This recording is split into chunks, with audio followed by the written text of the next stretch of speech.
Hello. Carbon credits, carbon trading, emissions trading, carbon offsets. You've heard all the terms flying around and the buzz. So what's it all about in plain terms? Well, that's what I'm going to explain to you today. Whether you're a skeptic or a believer on the need to cut greenhouse gas emissions, the fact remains that scientists around the world continue with their warnings, and more importantly, governments have taken their views on board and continue to introduce legislation to help the world stop polluting the atmosphere in order to save the planet from possibly dire consequences. So, whether you're in or out on whether it's justified, it's just not your call, it's just happening. But whichever camp you're in, you've got a great opportunity to make money and save the planet at the same time, if it's your thing. We've all heard of global warming. The Earth's temperature has increased, sea levels have risen, ice caps have melted, and extreme weather conditions have been recorded for the past few decades.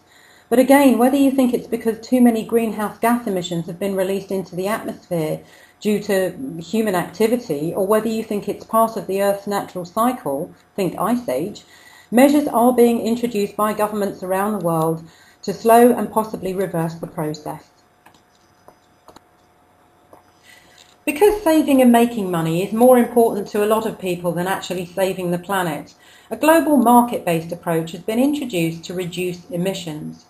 So a carbon credit is the financial instrument that represents 1 metric tonne of greenhouse gas that has been prevented from being released into the atmosphere. These credits, rather like stock certificates, are generated by any company that has been officially recognised as having produced the technology to reduce, store or avoid this amount of pollution from being emitted. So projects like wind farms, solar energy, reforestation, recycling, etc. are all good examples of this. So why should you be excited about it, and how can you make money out of it? The answer is simple. There's a good snapshot on the screen showing different examples of carbon credit trading, but the basic principle is this. Some entities produce more pollution than they are permitted and have to purchase carbon credits to offset them in order to comply.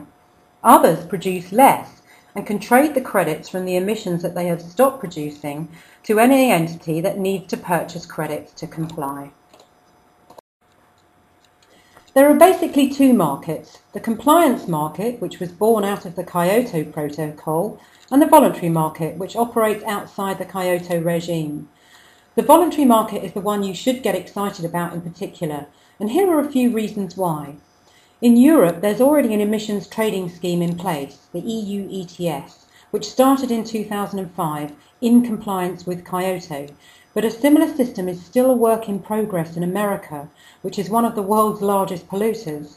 Since Obama started his presidency, he's made it very clear on many occasions that tackling climate change is at the top of his agenda, since he has pledged that the US will collectively reduce its emissions by 25% of the levels in 2005 by the year 2020 and a staggering 83% by the year 2050. He's going to have to put a price on carbon to incentivise their biggest polluters, which will significantly broaden the already booming marketplace. Australia already have their own programme, and China has recently announced the launch of its own cap and trade scheme, which will kick off in 2012, increasing the pressure on America even further. General opinion is not if this system will be introduced by the US, but rather when. In addition to the point on America introducing their own system, another point is the Kyoto Protocol failed to be extended beyond 2012 at last year's Copenhagen meeting. This could mean that the compliance credits may no longer exist, and carbon trading platforms have already noted a significant rush to purchase more voluntary credits to mitigate this possibility and diversify portfolios. But here's what the experts are saying. The New York Times this year said, carbon trading is one of the fastest growing specialities in financial services. Barclays Capital, carbon will be the world's biggest commodity market and it could become the world's biggest market overall. The CFCT Commissioner, carbon trading may dwarf that of crude oil within 5 years, worth $2 trillion. President Barack Obama, There is no better potential driver that pervades all aspects of our economy than a new energy economy. That's going to be my #1 priority.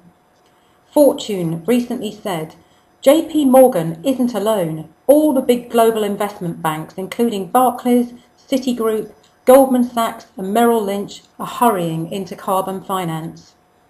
Head of emissions trading at Merrill Lynch in London said, carbon could become one of the fastest growing markets ever, with volumes comparable to credit derivatives inside of a decade. And very recently, Barclays plc, October 2010, quoted, United Nations carbon credit prices may rise as much as 42% by 2012.